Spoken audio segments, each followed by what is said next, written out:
అందరికీ నమస్కారం. Growth Telugu YouTube ఛానల్కి స్వాగతం సుస్వాగతం. నేను మీ చార్టర్డ్ అకౌంటెంట్ మళ్ళీ వచ్చేసాను.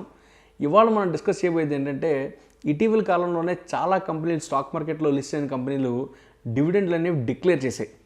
అంటే మేము మా కంపెనీ షేర్ హోల్డర్లకి ఎంత డివిడెండ్ రూపంలో ప్రాఫిట్ షేర్ ఇస్తున్నాము అని చెప్పి చాలా కంపెనీలు డిస్ట్రిబ్యూట్ చేయడం స్టార్ట్ చేశాయి. అయితే ఈ డివిడెండ్ అనేది మనకి చాలా ఇంపార్టెంట్ అయిన విషయం. ఎందుకు ఇది ఇంపార్టెంట్ అంటే కనుక మనం ఇదివరకు బేసిక్స్ ఆఫ్ స్టాక్ మార్కెట్స్లో చూసుకున్నప్పుడు డివిడెండ్ ఈల్డ్ అనేది ఒకటి క్యాలిక్యులేట్ చేస్తూ వచ్చేవాళ్ళం. ఆ డివిడెండ్ ఈల్డ్ క్యాలిక్యులేట్ చేయడానికి ఒక్కొక్క కంపెనీ యొక్క డివిడెండ్ ఎంత వస్తుంది అన్న దాని గురించి మనం ఖచ్చితంగా తెలుసుకోవాలి. సో గడిచిన ఏడాదికి అంటే గడిచిన 2021 యొక్క ఫినాన్షియల్ ఇయర్లో ప్రాఫిట్లు ఎంతెంత వచ్చాయి ఒక్కొక్క కంపెనీలోను, అందులోంచి ఎంత డివిడెండ్ ఈ ఎక్విటీ షేర్ హోల్డర్స్ షేర్ చేశారన్నది మనకి కరెక్ట్గా తెలియాలి. ఆ ఇన్ఫర్మేషన్ నేను ఇవాళ మీ దగ్గర తీసుకొచ్చాను అనమాట. సో దాని గురించి చూద్దాం. అంతకంటే ముందర ఒకవేళ మీరు కనుక మా ఈ గ్రోత్ తెలుగు యూట్యూబ్ ఛానల్ ఇంకా సబ్స్క్రైబ్ చేస్తే ఏం చేయాలో మీకు తెలుసు. వెంటనే సబ్స్క్రైబ్ చేసుకోండి. ఇలాంటి ఎన్నో ఇంపార్టెంట్ అయిన విషయాలు మీకు మేము అందజేస్తూనే ఉంటాం. సో ఇవాళ మనం ఈ డివిడెండ్స్ టాపిక్ గురించి డిస్కస్ చేసే ముందర కొన్ని ఇంపార్టెంట్ విషయాలు ఉన్నాయండి. నేను చెప్పేసిన తర్వాత మనం కంపెనీలోకి వెళ్దాం. నేను ఈ డివిడెండ్ ఈల్డ్ అనే క్యాలిక్యులేషన్ ఏదైతే ఉందో ఆ డివిడెండ్ ఈల్డ్ అన్ని కంపెనీల గురించి నేను డిస్కస్ చేయబోట్లేదు. ఏ కంపెనీలకైతే ఈ డివిడెండ్ ఈల్డ్ అన్నది 1% కంటే 1% కంటే ఎక్కువ ఉందో ఆ కంపెనీల గురించి డిస్కస్ చేయబోతున్నాను. అంతేకాకుండా ఆ కంపెనీల యొక్క మార్కెట్ షేర్ ఎంత ఉందంటే మినిమం 2,000 కోట్లు ఉంటే మాత్రమే నేను ఆ కంపెనీ యొక్క డీటెయిల్స్ అన్నది మీకు షేర్ చేస్తున్నాను. అందులోనూ ముఖ్యంగా ఒక 5 కంపెనీలు ఏవైతే కనుక ఎక్కువ డివిడెండ్ ఈల్డ్స్ ఇస్తున్నాయో ఆ కంపెనీలు మాత్రమే నేను అనలైజ్ చేస్తున్నాను. ఆ అనాలిసిస్ మాత్రమే మేము ముందరించబోతున్నాను అనమాట. సో ఇంకెందుకు ఆలస్యం, ఈ 5 కంపెనీలు ఏంటి, ఏ కంపెనీ ఎంతెంత డివిడెండ్ అనౌన్స్ చేశారు, వీటి వల్ల మనకు వచ్చే లాభం ఏంటన్నది ఒకసారి చూద్దాం. ఇప్పుడు ఇంకొక ముఖ్యమైన విషయం, ఈ డివిడెండ్ ఈల్డ్ క్యాలిక్యులేట్ చేయడానికి నేను కట్ ఆఫ్ డేట్ ఏం తీసుకున్నానంటే 23 ఆగస్ట్ 2021 తీసుకున్నాను. ఆ 23 ఆగస్టుకి ఏ షేర్ ప్రైస్ అయితే ఉందో దాన్ని తీసుకుని నేను డివిడెండ్ ఈల్డ్ అన్నది క్యాలిక్యులేట్ చేశాను అనమాట. సో అదే మీరు బేసిస్గా తీసుకుంటేనే నా లెక్కలతో మీకు కరెక్ట్గా మ్యాచ్ అవుతుంది. ఈ కంపెనీలు ఈ 5 కంపెనీల గురించి చెప్పే ముందర నేను ఒక విషయం చెప్పాలి మీకు. ఈ కంపెనీల యొక్క డివిడెండ్ ఈల్డ్స్ నేను ఎట్లా ప్లాన్ చేశానంటే కనుక హైయెస్ట్ డివిడెండ్ ఈల్డ్ ఎవరికైతే ఉందో అది లాస్ట్ని చెప్తాను. ఇప్పుడు ఫస్ట్ నేను చెప్పబోయేది 1% కంటే ఎక్కువ ఉంది, కానీ ఈ 5 కంపెనీల్లో తక్కువ ఉందన్నమాట. అందుకని ఈ కంపెనీ గురించి ఫస్ట్ చెప్తున్నాను. ఈ ఫస్ట్ కంపెనీ ఏంటంటే గల్ఫ్ ఆయిల్ లూబ్రికెంట్స్ అండి. వీళ్ళు ఏం చేస్తారంటే కనుక ఈ కార్లకి లేకపోతే మోటార్ సైకిల్స్కి వీటికైతే ఇంజిన్ ఆయిల్ కావాల్సి వస్తుందో ఆ ఇంజిన్ ఆయిల్ అన్నది మ్యానుఫ్యాక్చర్ చేసే కంపెనీ అనమాట. వీళ్ళు ఇటీవల కాలంలోనే డివిడెండ్ డిక్లేర్ చేశారు. డివిడెండ్ ఎంత డిక్లేర్ చేశారంటే ₹9 డివిడెండ్ డిక్లేర్ చేశారండి. అది కూడా ఏ రోజుకి డివిడెండ్ పే చేస్తారంటే కనుక 8వ తారీఖు సెప్టెంబర్ 8వ తారీఖున ఈ డివిడెండ్ పే చేయబోతున్నారు. మనం కనుక ఈ షేర్లని 7వ తారీఖు లోపుగా కొనుక్కుంటే ఖచ్చితంగా మనకు ఆ ₹9 డివిడెండ్ అనేది మన చేతికి వస్తుంది. ఈ కంపెనీ యొక్క డివిడెండ్ ఈల్డ్ ఎంత శాతం ఉందని చూస్తే కనుక 1.6% ఉంది. అలాగే 5 ఏళ్లలో ఈ కంపెనీ యొక్క సేల్స్ ఎంత పెరిగాయని చూస్తే కనుక 10% పెరిగాయండి గత 5 ఏళ్లలో. కానీ ఈ కంపెనీ యొక్క షేర్ ప్రైస్ చూస్తే కనుక 16% తగ్గుకుంటూనే వచ్చింది.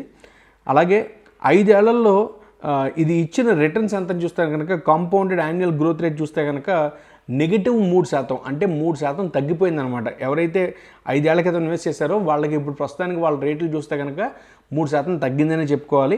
ఇది ఈ కంపెనీ ఇచ్చిన నెగిటివ్ రిటర్న్స్. కానీ పిఈ రేషియో చూస్తే కనుక 13.5% ఉంది. అలాగే డెట్ ఈక్విటీ రేషియో చూస్తే కనుక 0.24% ఉందండి. కానీ రిటర్న్ ఆన్ ఈక్విటీ చూస్తే కనుక 24.54% ఉందండి. నెట్ ప్రాఫిట్ మార్జిన్ చూస్తే కనుక 12.11% ఉంది. ఇది ఈ గల్ఫ్ ఆయిల్ లూబ్రికెంట్స్ కంపెనీ యొక్క డీటెయిల్స్ అండి. ఒకవేళ మీకు కనుక ఈ ఆయిల్ మ్యానుఫ్యాక్చరింగ్ కంపెనీలో ఇంట్రెస్ట్ ఉంటే కనుక ఖచ్చితంగా మీరు ఇన్వెస్ట్ చేసుకోవచ్చు. కానీ ఇన్వెస్ట్ చేసే ముందర మీరు ఒకసారి క్షుణ్ణంగా అధ్యయనం చేసుకుని దాని తర్వాత మాత్రం ఇన్వెస్ట్ చేయండి. ఈ లిస్ట్లో రెండో కంపెనీ ఏంటని చూస్తే కనుక Gujarat state fertilizers and chemicals limited. వీళ్ళు ఏం చేస్తారని చూస్తే కనుక బేసికల్గా వీళ్ళు కెమికల్స్ అనేవి మ్యానుఫ్యాక్చర్ చేస్తారనమాట. ఈ కెమికల్ మ్యానుఫ్యాక్చరింగ్ ఇండస్ట్రీలో ఉన్న ఈ కంపెనీ ఎంత డివిడెండ్ డిక్లేర్ చేసిందని చూస్తే కనుక ఒక్కొక్క షేర్ మీద ₹2.20 డివిడెండ్ డిక్లేర్ చేసిందండి. కానీ ఈ డివిడెండ్ ఈల్డ్ చూస్తే కనుక 2.19% ఉంది. ఈ 2.19% ఈల్డ్ ఇవ్వడం అంటే కొంచెం మంచి విషయమే చెప్పుకోవాలి. అండ్ ఈ డివిడెండ్ ఎప్పుడు డిక్లేర్ చేస్తున్నారని చూస్తే కనుక ఈ సెప్టెంబర్ 8వ తారీఖుని వీళ్ళు కూడా డివిడెండ్ డిక్లేర్ చేస్తున్నారు. అంటే మనం కనుక షేర్లు 7వ తారీఖులోగా కొనుక్కుంటే మనకు ఖచ్చితంగా 8వ తారీఖున డివిడెండ్ అనేది మనకు వస్తుందన్నమాట. ఇకపోతే ఈ కంపెనీ యొక్క గత 5 సంవత్సరాల్లో వీళ్ళ ఎదుగుదల లేకపోతే ఫాల్ ఆఫ్ ది కంపెనీ ఎట్లా ఉందని చూస్తే కనుక గత 5 సంవత్సరాల్లో సేల్స్ వచ్చేప్పటికి 5% పెరుగుకుంటూ వస్తుంది. అంటే ప్రతి సంవత్సరం మీద యావరేజ్గా ఒక 5% అయితే పెరుగుకుంటూ వస్తుంది. కానీ కంపెనీ షేర్ ప్రైస్ చూస్తే కనుక గత సంవత్సరంలో మాత్రమే ఒక్క సంవత్సరంలో 63% పెరిగిందండి. కానీ యాన్యువల్ రిటర్న్ ఎంత పెరుగుకుంటూ వస్తుందంటే 6% పెరుగుకుంటూ వచ్చింది 5 ఏళ్లలో. అలాగే రిటర్న్ ఆన్ ఈక్విటీ చూస్తే కనుక 5.59% ఉంది. నెట్ ప్రాఫిట్ మార్జిన్ చూస్తే కనుక 5.9% ఉంది. కంపెనీ యొక్క PE రేషియో వచ్చేప్పటికి 7.4% ఉంది. డెట్ ఈక్విటీ రేషియో వచ్చేప్పటికి 0. అంటే ఈ కంపెనీలో అసలు అప్పే లేదు. అది చాలా మంచి విషయం అని చెప్పుకోవాలి. ఉన్న మొత్తం వాళ్ళ క్యాపిటల్ మీదే బిజినెస్ చేస్తున్నారు. సో ఇది ఈ కంపెనీ యొక్క డీటెయిల్స్ అండి. ఒకవేళ మీకు ఇంట్రెస్ట్ ఉంటే కనుక ఈ కంపెనీలో కూడా ఇన్వెస్ట్ చేయొచ్చు. ఇకపోతే ఈ లిస్ట్లో 3వ కంపెనీ ఏంటని చూస్తే కనుక కోల్ ఇండియా లిమిటెడ్ అండి. ఇది బేసికల్గా నవరత్న కంపెనీలో ఒకటి. ఈ నవరత్న కంపెనీలో ఒకటైన కోల్ ఇండియా బేసికల్గా ఏం చేస్తుందంటే కోల్ మైనింగ్ అండ్ ప్రొడక్షన్ ఆపరేషన్స్లో ఉందండి. అంటే బొగ్గుని వెతుకుతారు. ఆ వెతికిన ప్లేస్లో బొగ్గుని మైనింగ్ చేసి దాన్ని బయటికి తీసి అమ్ముతారనమాట. ఇది వాళ్ళ వ్యాపారం. ఇప్పుడు వాళ్ళు డిక్లేర్ చేసిన డివిడెండ్ ఎంత చూస్తే కనుక ₹3.50 డిక్లేర్ చేశారు. డివిడెండ్ ఈల్డ్ ఎంత ఉందంటే కనుక 2.61% ఉంది. ఈ డివిడెండ్ ఎప్పుడు వస్తుందని చూస్తే కనుక సెప్టెంబర్ 2వ తారీఖున ఇష్యూ చేస్తున్నారు ఈ డివిడెండ్ని. అలాగే 5 సంవత్సరాల్లో వీళ్ళ సేల్స్ ఎంత పెరిగిందని చూస్తే కనుక 3% తగ్గిపోయిందండి. 3% పడిపోయింది నిజానికి. కానీ మనం కనుక గత 1 సంవత్సరంలో చూస్తే కనుక షేర్ ప్రైస్ 3% పెరిగింది. అలాగే కంపెనీ యొక్క యాన్యువల్ రిటర్న్ చూస్తే కనుక 16% తగ్గింది. అంటే ఈ కంపెనీ నెగిటివ్ రిటర్న్స్ ఇస్తుందని అర్థం అనమాట. అలాగే ప్రాఫిటబిలిటీ చూస్తే కనుక రిటర్న్ ఆన్ ఈక్విటీ 36.99% ఇస్తుంది. ప్రాఫిట్ మార్జిన్ చూస్తే కనుక నెట్ ప్రాఫిట్ మార్జిన్ చూస్తే కనుక 14.11% ఇస్తుంది. అలాగే కంపెనీ యొక్క PE రేషియో చూస్తే కనుక 5.9% ఉంది. డెట్ ఈక్విటీ రేషియో చూస్తే కనుక 0.16% ఉంది. అంటే ఆల్మోస్ట్ ఏం లేనట్టే చెప్పాలి నిజానికి. సో ఇదండి ఈ 5 కంపెనీల్లో 3వ కంపెనీ యొక్క డీటెయిల్స్. అలాగే ఈ లిస్ట్లో 4వ కంపెనీ ఏంటని చూస్తే కనుక నిర్లాన్ లిమిటెడ్. వీళ్ళు బేసికల్గా ఈ ఐటీ కంపెనీలని లేకపోతే ఐటీ కంపెనీలకి ఆఫీసులు ఏవైతే అవసరం ఉంటాయో ఆ ఆఫీస్ని ఇన్ఫ్రాస్ట్రక్చర్ డెవలప్ చేసి ఆఫీస్ సెటప్ అనేది ప్రొవైడ్ చేసే బిజినెస్లో ఉన్నారు. ఈ కంపెనీ యొక్క డివిడెండ్ ఎంత డిక్లేర్ చేశారని చూస్తే కనుక ఒక్కొక్క షేర్ మీద ₹8 డివిడెండ్ డిక్లేర్ చేశారండి.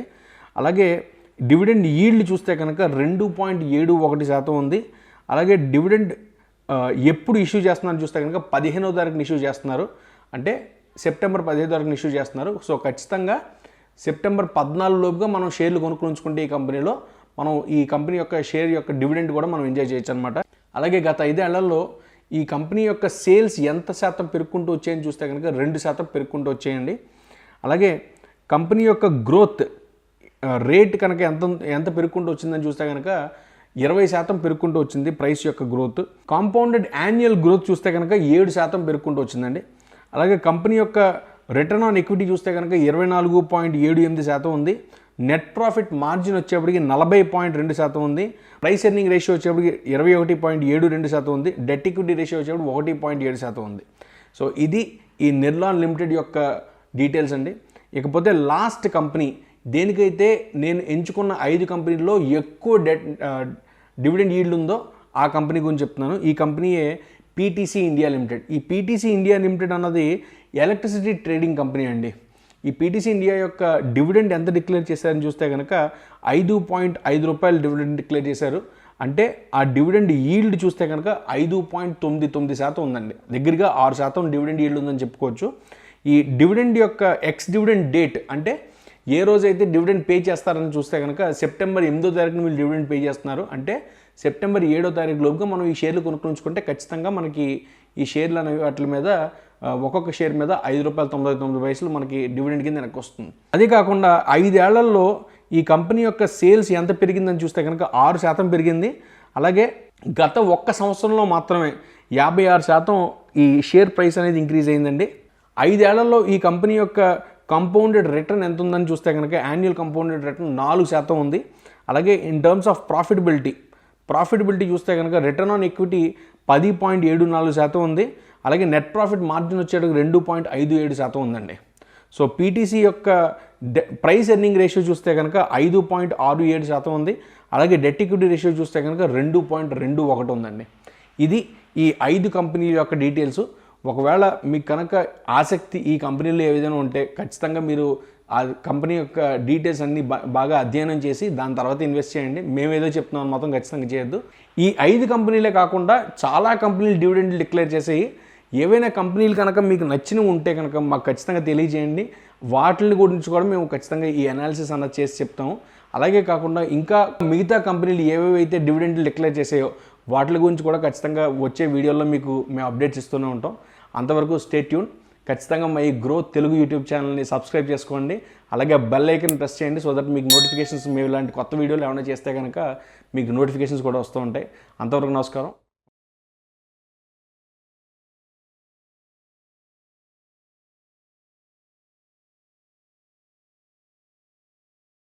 Investment in securities market are subject to market risks. Read all the related documents carefully before investing. Please read the risk disclosure documents carefully before investing in equity shares, derivatives, mutual fund, and or other instruments traded on the stock exchanges.